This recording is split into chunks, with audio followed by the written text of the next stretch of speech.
World, welcome back to SpeakLife365. I hope you had a definite, enjoyable, successful, blessed week, and that me speaking life into you has now helped you become successful, help you become more appreciative of life and your story.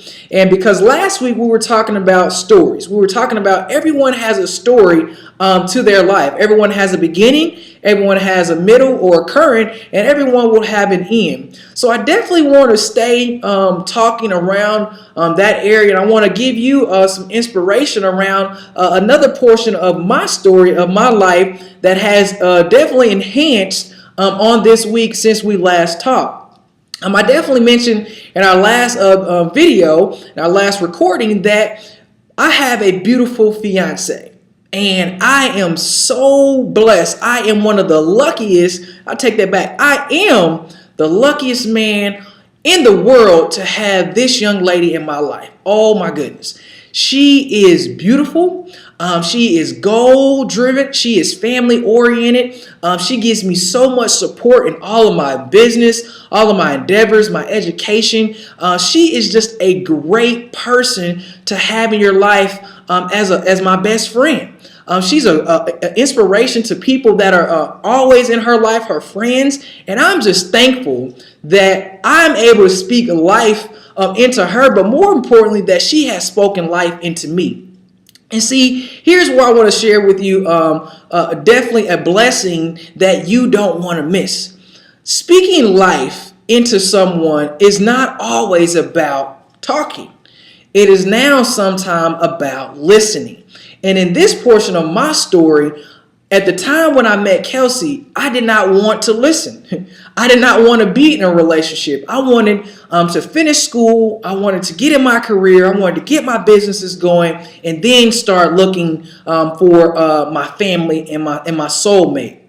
But here, I actually met Kelsey as a sophomore, junior in college when we started dating. But I actually met her one of my very first days. I believe it was within the first week of me attending the University of Memphis.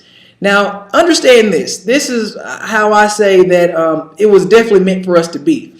The University of Memphis was one of my last choices of 25 schools that I had on my list, and the only one that I did not receive scholarship from, and that is simply because I didn't think I was going.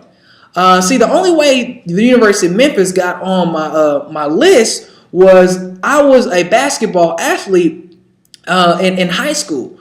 In 2008, when they played KU in the 2008 NCAA championship, I was like, wow, that was a good Memphis team. Yes, that's the same team that Derrick Rose played on. And I was like, well, let me go ahead and put Memphis on there. And, they got a good basketball program. Seems like good education. But we'll throw them on the list, and that'll be the last of the universities that I'll attend to. So going through all the lists, going to different campuses and, getting scholarships and offers and all that good stuff, something in my heart said, Marcus, go to the University of Memphis. And I actually prayed a prayer in high school saying, God, send me to the city. The university is going to be the best for my life, for my career, for my family, and living in the purpose and the passion that you have me fulfilling. And the University of Memphis was it.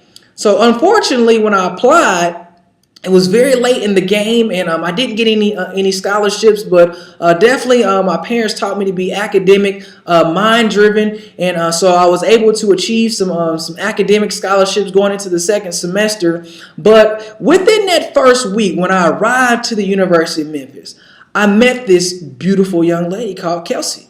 And it was quite frankly funny how we met, because at the time my friend and her friend were dating, and we met there in the university center. It was just a very quick, brief meeting, and just, hey, how are you doing? And and I kept on going. I was from a new city, and was looking to explore the journeys of college life, and live out the fantasies that I heard college to be. And after that, I really didn't pay any attention to her. I seen her around campus and, Wade, hey, how you doing? And, and all that good stuff. But that was it. I was in relationships with other women, throughout my college career, dating, and didn't want to be tied down because I had a goal that I was going to, play in college. And then, when the time came right towards my senior year, I was settle down and start focusing on it then. And so that was my plan. That's what I did. So I definitely realized quickly when I started working in one of the dorms on campus that Kelsey had came back into my life.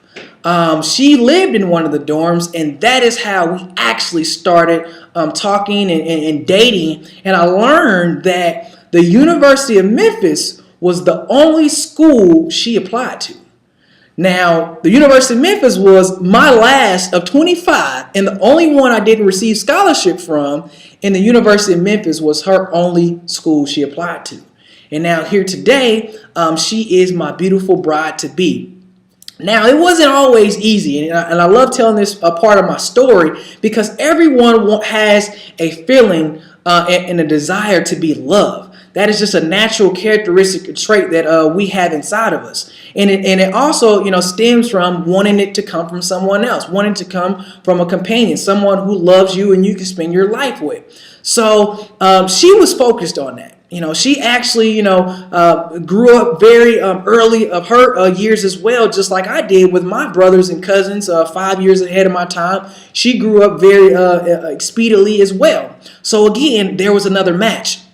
But I learned quickly she was ready to have a serious relationship then and there. I wasn't. I was only still in my second semester of my sophomore year, then going into my junior year. So my plan had not tuition yet. It wasn't time for me to get into that relationship, so I thought. But here is where I had to learn to listen when someone was trying to speak life into me, not always speaking life into someone else. So she, after months and months and months of beating it into my head, and Marcus, what's the point of you, achieving all this success and doing it by yourself, and then not having someone to enjoy it with, enjoy the journey with you, achieving all those things as well. And I'm definitely glad that I was able to listen. I'm definitely glad that she spoke that into my life, and that we are in the point that we are in our relationship today, 3 years later. Now, I say all this to say this. If someone has been speaking to you about a relationship, about, some endeavor or whatever it may be, and it just isn't aligning in your plan right now, or so what you thought, it's not a bad idea to have an open mind, to have an open heart, to really listen to what they are speaking to. Because if it's a goal that you want to achieve later on, it's not always a bad idea to go ahead and start tackling it now, because here's for certain, no day is promised to us. We know that. Time is our most valuable asset, and relationships is actually our second most valuable asset, because that is all what the world is. We're dealing with people.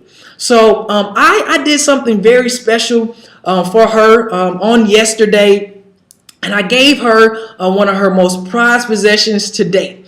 I finally gave her the ring that she wanted. And I have created another YouTube video sensation. So it's going to be on my Facebook page. It's going to be on my YouTube page, Instagram, Twitter. So definitely go out and look at what I have put together as far as our story. I can't believe that it's already been 3 years that I have been able to spend with this beautiful woman. I'm looking definitely forward to a long, prosperous, productive life, being able to speak into not only our lives, into our children's lives that are yet to come, but speaking that now, that they'll be very knowledgeable, that they'll be very educated, that they will be blessed in multiple areas. And notice that I'm speaking this called SpeakLife365 already before they're even here, because the world will start to move in that direction again for what you want to achieve.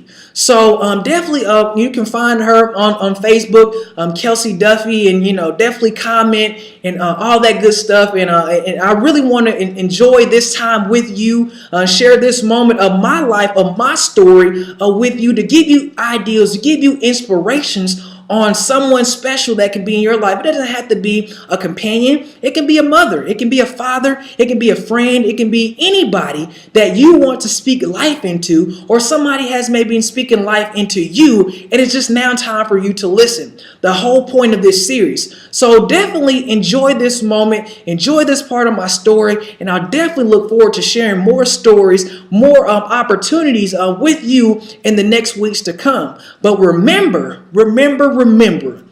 the power of life and death is in the tongue, but more importantly, it's in the mind.